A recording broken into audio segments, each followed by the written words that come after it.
Unmatched. Unmatched. Oh, is that a game? Is that a board game?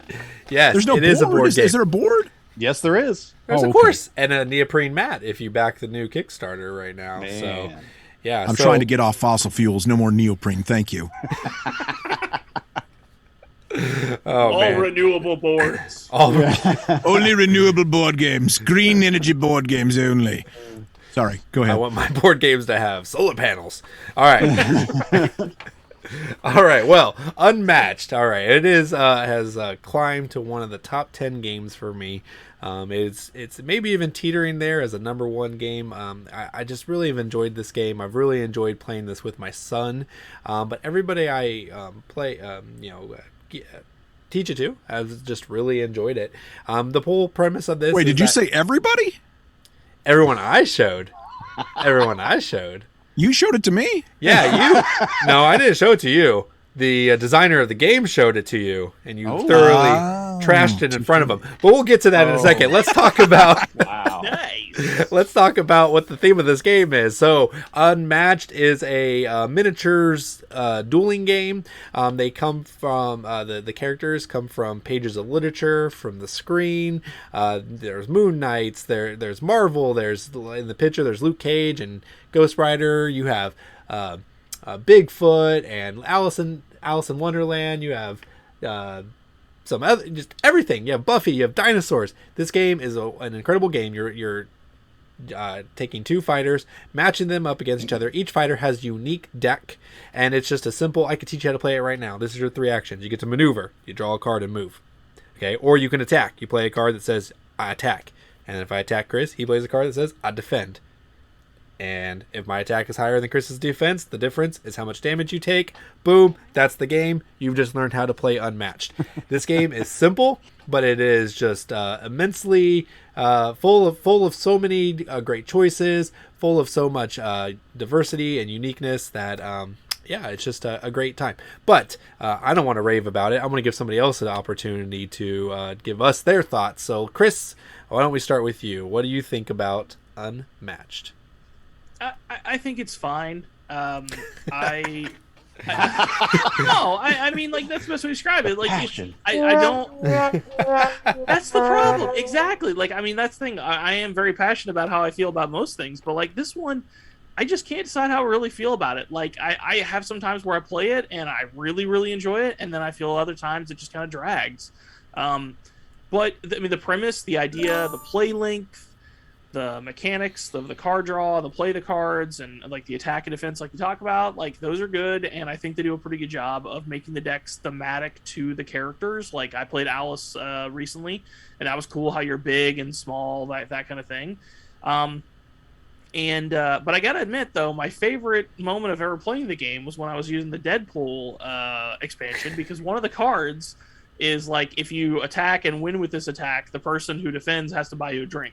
So immediately, if I'm able to get real world earnings from playing a board game, it immediately is a win in my opinion. So that's why I was like, I'm not sure, because that one moment was so great. I got a free drink. That was incredible. And I think actually it was because it was a team game. I was able to get a drink from both of them. That was the best part. So shocked that somebody followed through with that card like on your own. Exactly. But yeah, no, it was it's. I think it does a good job of solving the miniatures problem within the board game space, or just overall for that matter, with time, investment, all those things. Considering all the downfalls that miniature games as a whole usually have, Unmatched fixes most of them. If I would say it's one of those things, like, if the sales speech on it, so to speak, sounds intriguing by you, if you buy the base game, you're probably not going to be disappointed. But at the same time, I'm not in love with it either. It's fine. All right. Well, let's hear some love from it. John, what do you say about it? There we go. Well, it's the best skirmish game you can get. There's really no even close second, in my opinion. And I'm not saying that because I'm a tournament champion, but it is a fact. I am a tournament champion.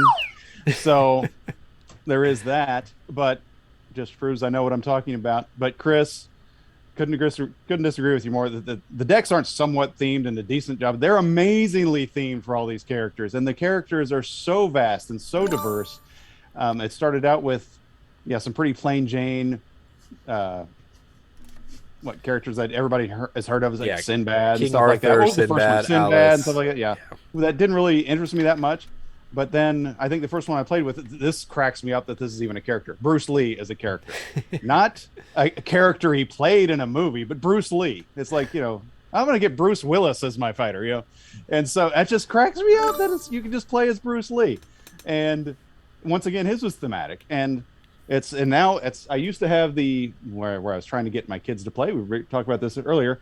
Bought all these Funkoverse fighting games, and they took a look at them. And not nearly as much of a look for as much as we invested in them. But now, for Father's Day, they bought me Marvel Unmatched. Both of the big sets of Marvel Unmatched. So, and they will play these. So, there you go. That's even the kids like them.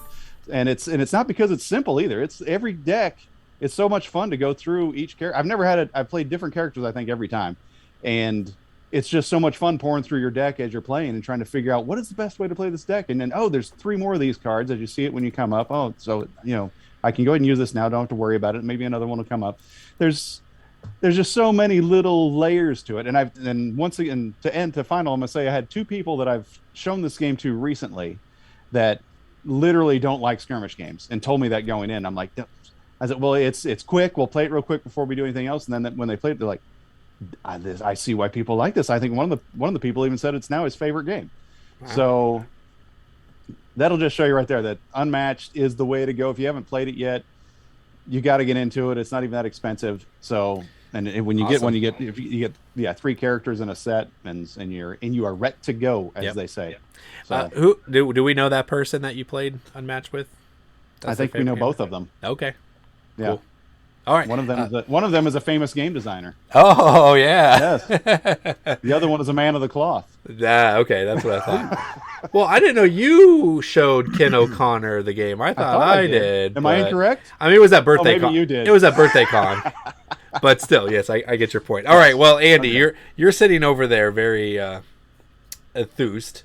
I am. I want to give it love because I do want to. I want to give it love because I appreciate the fact that they're doing to these great links to make these characters unique and stuff. But I'm just not an Amerithrash guy, and that's what this is. I mean, it's a skirmish game. It's if I want to beat somebody up, I'll do it in real life. That's why I played hockey growing up. So. Yeah.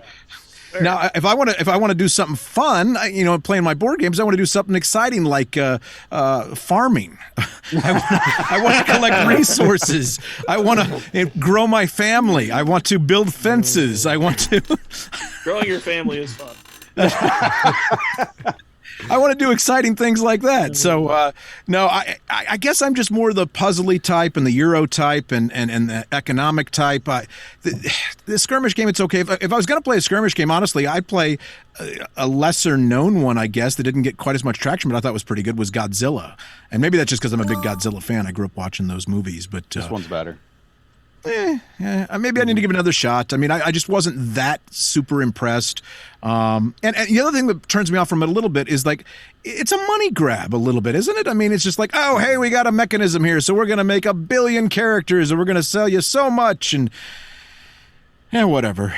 Businesses make board games to make money, right? Yeah, but GameStop. That's right. That's absolutely right. It would be a money grab if they were putting out garbage, and they're not putting out garbage. Everything they've put out that I've played is amazing, and you can tell they put this is my time. This is my time. What are you doing? Your time is over. Is my time over? Yeah. Community time. Oh, this is community time. That's right. Let's all gather around for circle time. The second best skirmish game, I agree, is Godzilla. Tokyo Clash. That is really good. I think it suffers from that. There's only so many guys in it.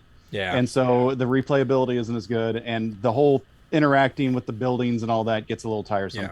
It's kind of fun, though. Come on. It is fun. I'm not saying it's not good. If you throw a monster up against a building, it can then get you extra energy or something. And then Yeah, you can throw a monster into a monster. It's kind of cool. Well, and I like your copy, Andy. You actually had the little micro machines that were added to it for the buildings. Oh, well, that was not in the game. That was my own doing. But yes, I bought some old micro machines to get some tanks and ships and stuff in there. Now, I will say, just for the point sakes, I don't feel like I got to say my say about the game. So let me say something about Unmatched here, so I can try to get some points before we end this here. So, whoops. Yielding to the judges. That's right. All right, so Unmatched. Why is this a great game? I think Chris said it best when he said that it takes away some of the issue that we have with miniatures game, the investment and the time, and these get rid of both of those. I have every set, which there's like 30 characters, and it is a little costly, but you don't have to do that. You can buy one set and be very, very content with what you got in that one box. As far as time, this plays under 20 minutes if you do it well and you're not, in analysis paralysis every single move. Any game that you can play under 30 minutes and have a fulfilling, rich experience is a success in my book. Also, the simplicity of this game. I can teach it to a priest, I can teach it to a game designer, and I can teach it to a 10-year-old. Hey, take that for whatever it is. But the point is, where's the priest on that spectrum? I don't know. You have to figure it out. So, anyways, the it's so easy to use, and then also they went to Marvel. I mean, go after my own heart. I was already in love with this game, but then all of a sudden they said you can do Marvel. And then they did the Marvel characters that not everyone knows about. That's my favorite theming of Marvel board games. When you can give me an obscure character that and I know, Moon Knight's obscure. He just got a TV show, but he is. Nobody knows who Moon Knight is. I read comics. I barely knew what Moon Knight is. So if you thought you knew who Moon Knight was, whatever. So anyways, I love the game. The theme is awesome, and the potential for it is also immense as well. Brendan constantly asks me, when are they going to make a Star Wars version? Which is ironic because the game came from Star Wars Epic Duels. So, but I was like, maybe they might come out with Star Wars. Or what if they did a Lord of the Rings, Andy? Would that be a little more appealing to you then? Yeah, I want to see Frodo go up against Gollum. That'd be great. Oh, I was hoping you were going to say Frodo versus a T-Rex. I'd pay money for that. That'd be great. Here's Gaffer Gamgee against one of the Golden Girls. Yes. Oh, wait, that's oh, my gosh. Spunk. If they added the Golden Girls. Oh, that's one I would buy. There's no error. That would be amazing. All right, guys. Well, that's it for you all with Blanche. All right, so that. If you enjoyed what you just watched, click on the embedded video for the rest of the episode.